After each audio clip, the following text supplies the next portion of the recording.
So with the algebra, we are beginning with our first subtopic, which is Surds.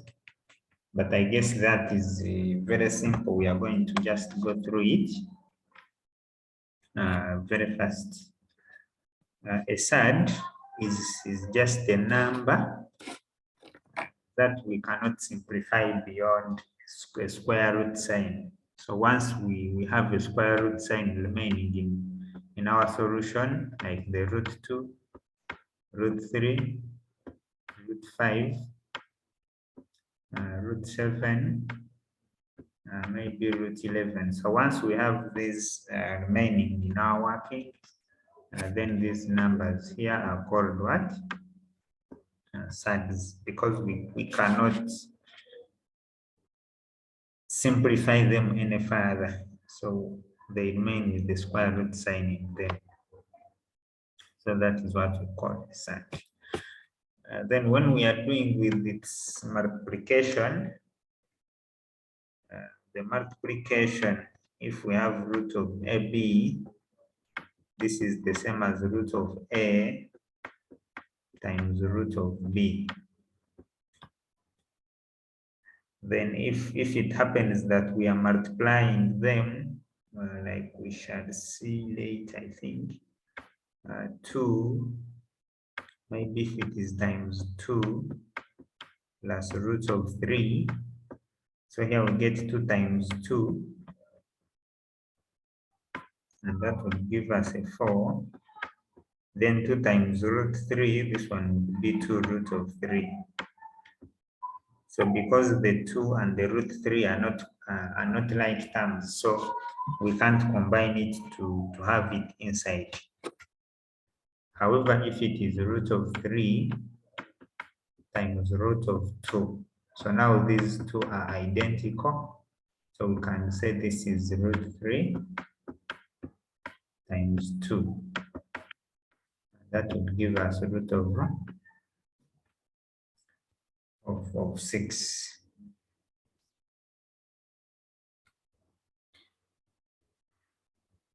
I didn't get the 1 down. Let's go to 2, then root 3. This one. This times this. Okay.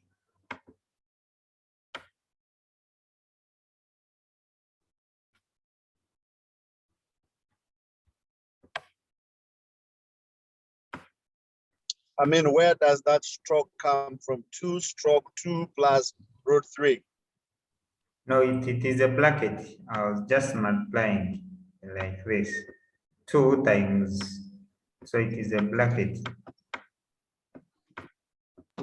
Okay, I understand now. It's okay. So we get this. Okay.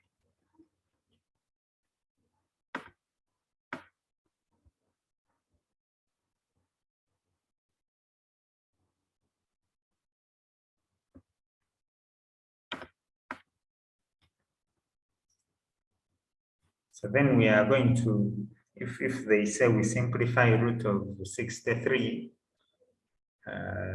our duty is to get two numbers that we multiply to give us 63, but when one of those numbers has a direct square root. So we get two numbers that we multiply to give us 63, but one of those numbers has a direct square root. In other words, it is a square number. So it can be among, let's say, not 2.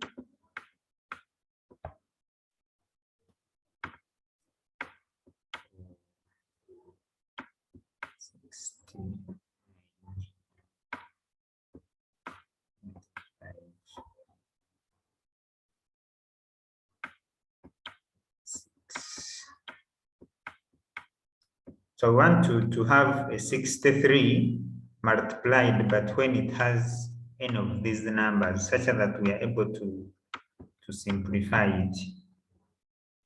So what would those numbers be?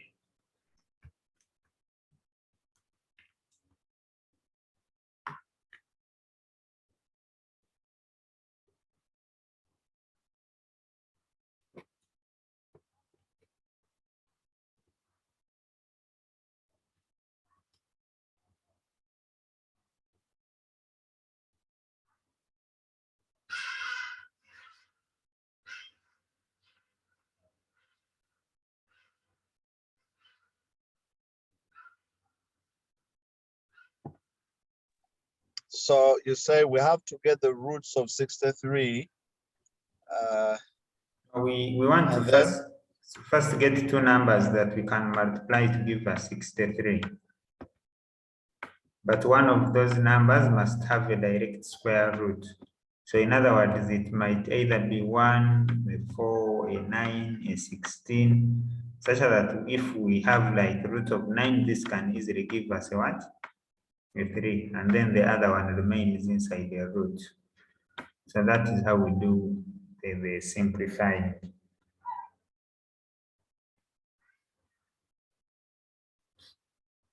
Okay. Yeah. So, and how do you get those numbers specifically, or do you pick them randomly? Yeah, you're supposed to pick, to like do a guesswork of what those numbers are. Let's do it in a simple way. So the two numbers that we multiply to give us 63, when one of them has a direct square root, so one is 9, because 9 is a factor of 63, and the other one is what? Is 7. It's 4. Give it 4. Huh? No, 7. 7, that is 40, 45. No, 49. No, 9 times 7. 9 times 7, okay, it's okay. So it gives us 63. So that we are now say 63 is the same as the root of 9. Okay, so 7. we need a number which we can multiply and get 63. And when we have a root, it is directly multiplied and you get a 63. Yes. But one of the numbers, for example, if you can see the 9 and 7, so 9 has a direct square root. So here, if we separate and have root of 9 times root of 7, so what is the root of 9?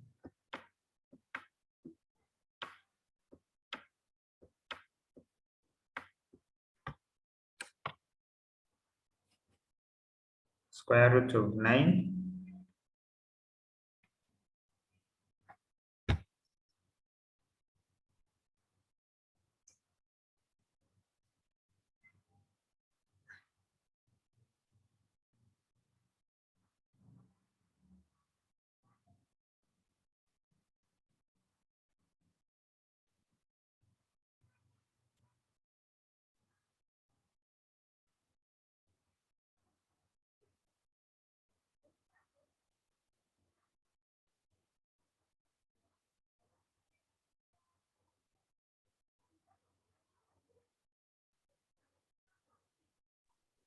You say square root of 9 is 3.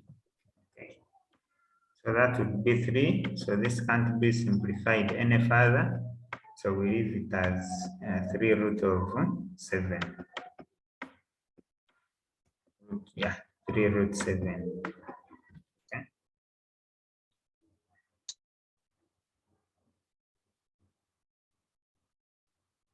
So that is how we would write 63 in its simplest form. Then in case we are requested to expand this, okay, to have it here as a single side, then we square this and have it under a root, okay, and then we work upwards.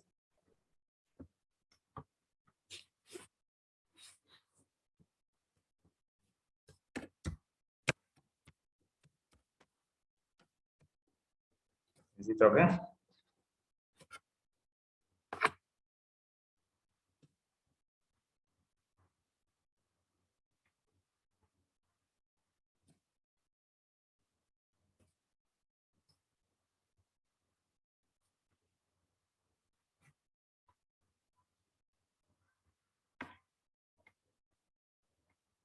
So you said with the expansion, what happens with the expansion? We work backwards. Like if it is the 3 root of 7 and they need it as a single, so we say this is the same as root of 3 to power 2, then times root of 7. because we know before to getting to 3, we get 3 squared, like it would be 9. So this gives us root of 9, 10 times root of 7, and then we could have all of them in under one root, and then it takes us back to 63.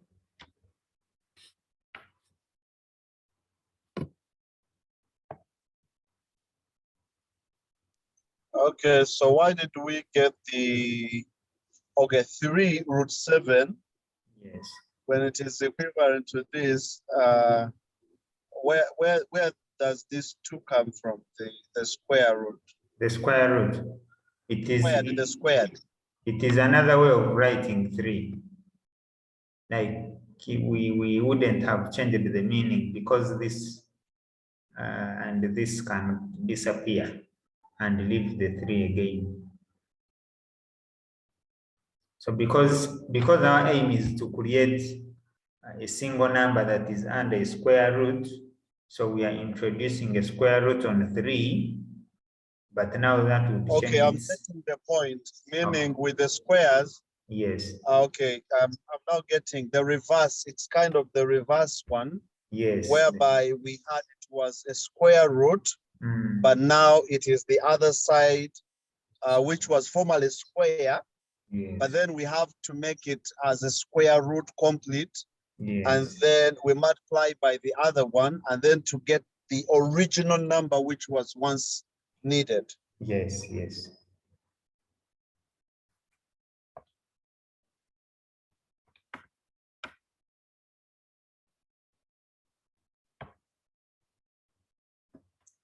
So let us go to example. Actually, it is here on example 2.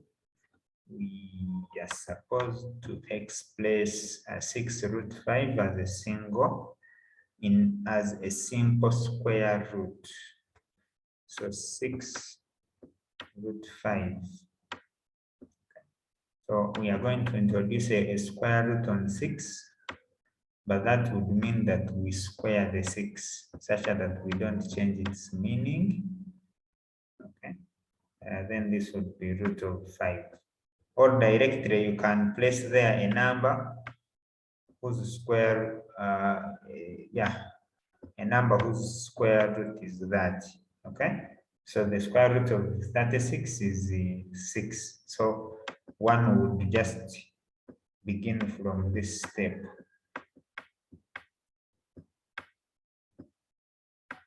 Okay. And then after here, we write it as a single. 36 times 5. And then that will give us a root of 108.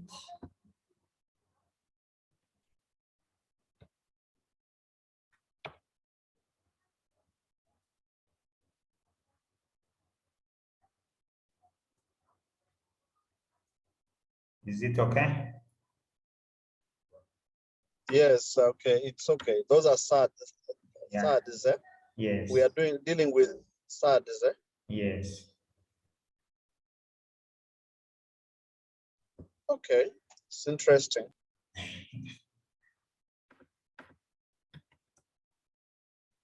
Then we go to this other one here where they need us to simplify. Is root 50 plus root of 2 minus 2 root 18 plus root of 4. So we are going to have them sharing like the same, like we simplify each of those terms to its lowest term. And here we are going to be guided by root of 2 because it is the smallest. So we are going to say 50 be written as 25 times 2.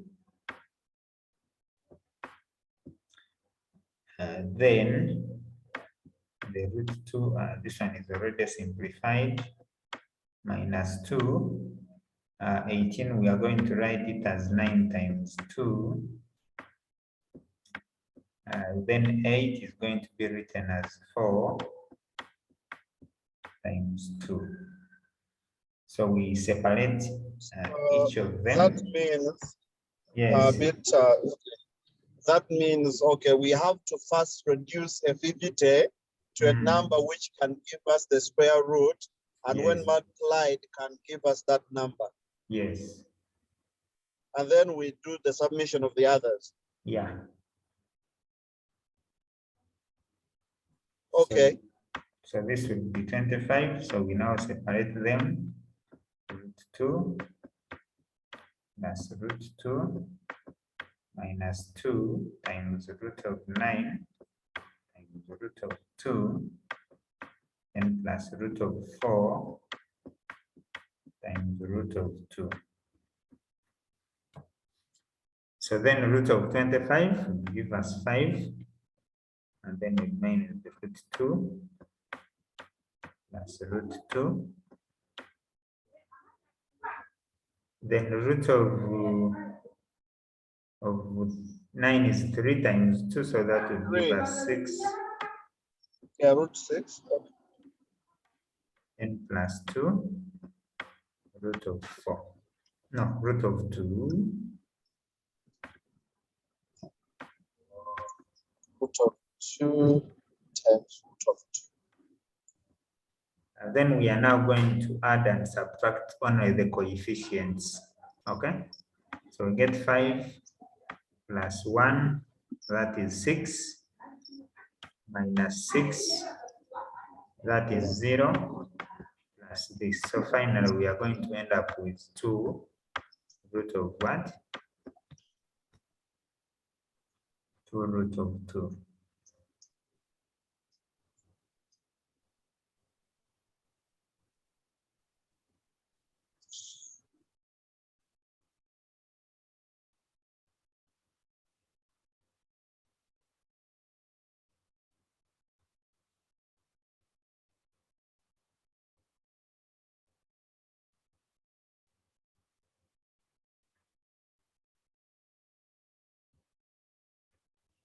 So I wrap and we continue.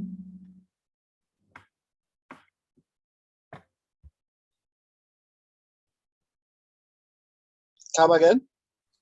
Should I continue?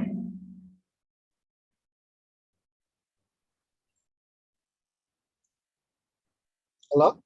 Yes. I'm saying, Okay. should we continue? Yeah, it's gone.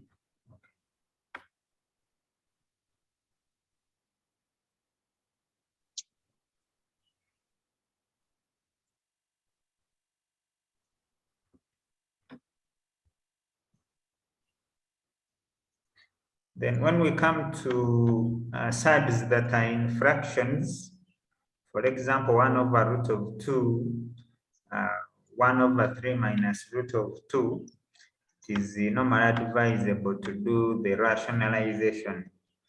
And that is just the process of removing the surd from the denominator. So from this lower value here, okay, the lower fraction. So what we do, if it is 1 over root of 2, so what we do is to multiply by the root of 2 here, and as well root of what? Of 2 there, such that in the denominator, we create a perfect square root, and it goes away. So this is for a single what? So when we get 1 times root of 2, it will give us root 2. Of 2. Then root 2 times root 2 will give us root of what? Of 4. And then root of 4 is a what? Is a 2. Okay.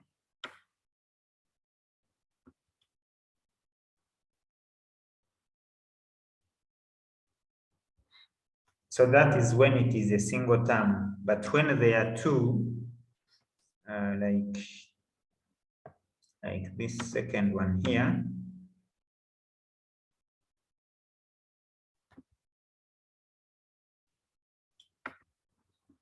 1 over 3 minus root of 2. So what we do, we multiply the numerator and the denominator by the denominator with the sign of root 2 changed. Okay, so we are going to change this sign here. So we are going to multiply with 3 plus root of 2, both in the denominator and in the numerator. Such that upwards we have 1 times 3, which is 3, and then 1 times root 2, which is root 2. Just a moment. Okay.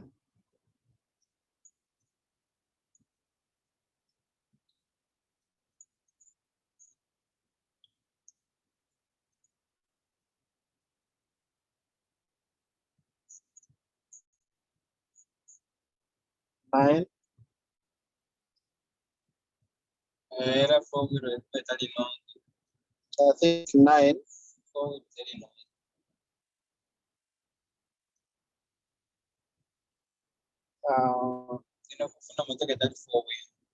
Then root 2. Okay, 9. Then it's root 2. Okay, 3 root 2. 3 root 2.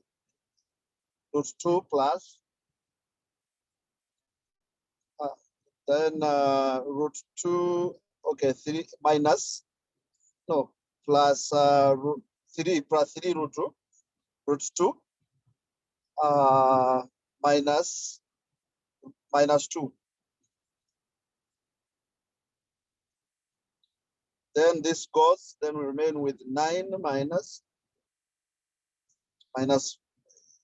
okay, out of 9 minus 2. Yeah.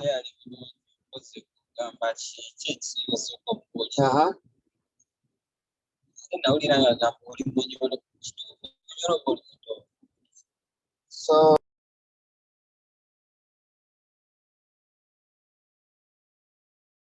that's the final one.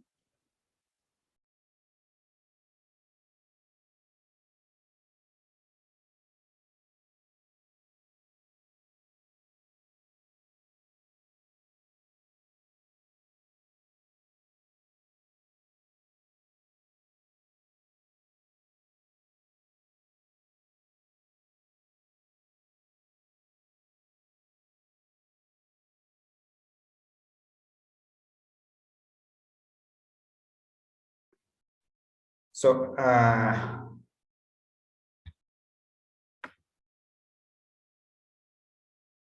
Can we do B? now for number 1, they just wanted us to square. Just say this one is squared. Okay. Then the square roots would die with the square would die with the square root sign, and this would be just a 5. Okay. Likewise, here we would square this, and that goes with that, and we have a half. Maybe for 4, root 3 would square this and have it as 4 squared times root 3 squared. So the square on root 3 would die with the square root sign. Then this is 16, as you had said, and multiply it by 3. And I guess that would give us 48. Okay. So these ones we are just supposed to square and see what comes up. Okay. Which one?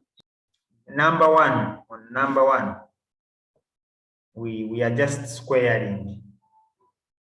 We are just following the command that they have told us to do, just square. With the squares, we are just squaring. Yes. Then it is on number 2, like A, where we have root of 8, but we are supposed to write this as 4 times 2 and a square root. And this would be root 4 and root 2. And this would simply be 2 root of 2. 2 root 2. Yes. So that is how you do all of them there. Yeah, I think that's a bit quite okay. Then the approach you had used on number 1 works on number 3. It works on number 3.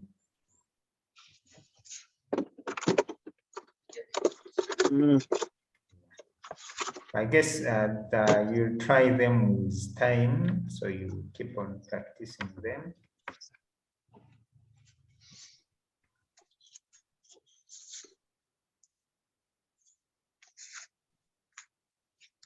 Okay.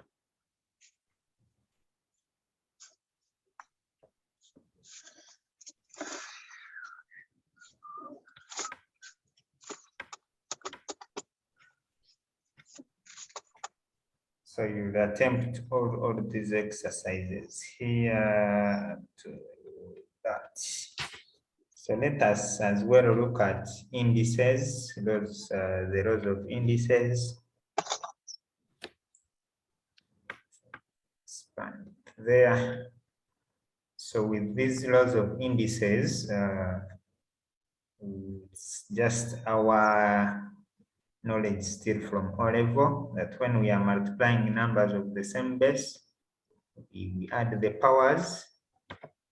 So for example, here we have a to power m times a to power n.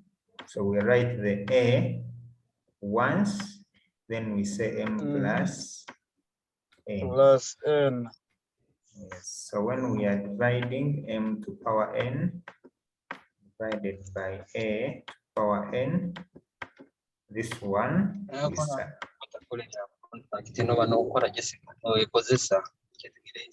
subtracting the powers.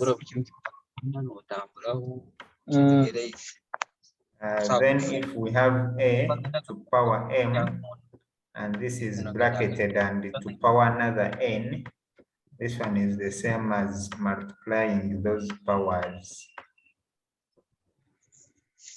Okay. So basically, those are the 3 rules that we are going to follow.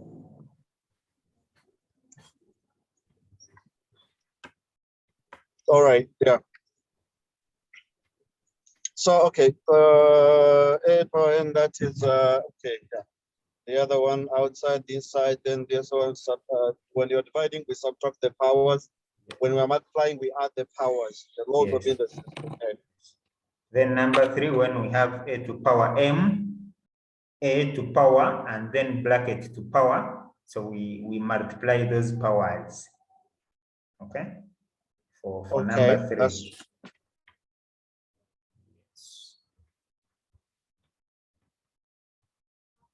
So let me straight away go to question 2, where they want us to find the values of 9 to power half.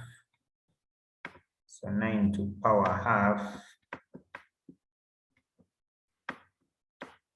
So I would write a 9 as 3 to power 2. Isn't it so? Come again? So the 9 would be, yeah. That is 9. Yeah. Then this. Then in brackets, half. Yes. Which is the same as 3 to power 2 times a half. Times a half. Yes. Yeah. And then the 2's here would cancel. And then I remain with 3 to 3. power. Yeah. Then I can go to 27 power third. 27, how do we write that in terms of powers? Do we use the squares? 3 3 power power 3. 3? Yeah. 3 times 3 is 9 times 3 is 27. Then this still times 1 over 3. So it would also give us 3. Okay. And then this 27. Then 3 power 3. Power 2 over 3. That is 3 power 3 times. Okay. That is a half, power half. 2, 3. 2 thirds. Okay. Then 3 times 2 out of 3. That is 3 power half. Power 2, sorry, 3 power 2. That gives us, which is 9. 9. Okay. Then So the 4 rest, power 2. The rest you'll do them later.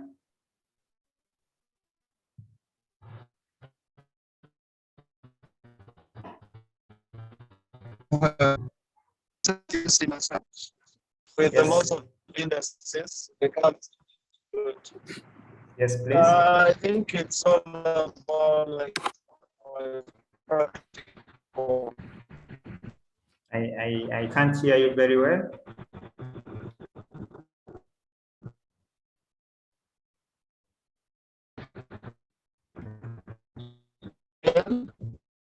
You're breaking.